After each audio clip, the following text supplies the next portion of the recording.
मी त्याची संध्याकाळी माहिती घेतो व्यवस्थित.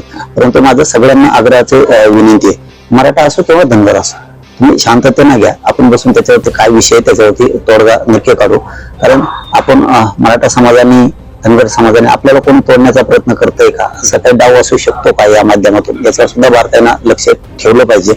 मग तो विषय कुठलाही असो, तो भूमचा असो किंवा तो आपल्या कळमचा असो किंवा कुठलाही असो, कुठून आव्हान आहे.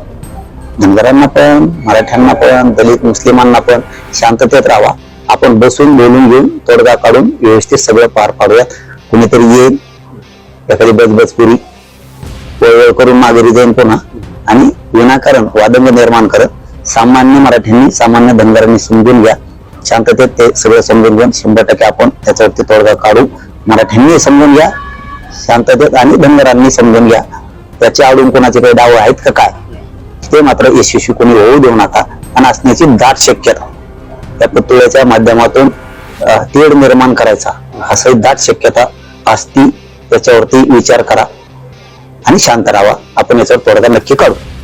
नाही तर काही लोक म्हणत आहेत की शिवाजी महाराजांच्या पुतळ्याला हा विरोध करण्याचं काही कारणच नाही, तुम्ही का विरोध करत आहात, आणि त्यामुळे हा देशद्रोहासारखा गुन्हा आहे, अपमानजनक गुन्हा आहे. त्यामुळे भावनिक वातावरण हे आता दोनही मंडळींकडनं तापवलं जात असल्याचं या ठिकाणी निदर्शनात येत आहे.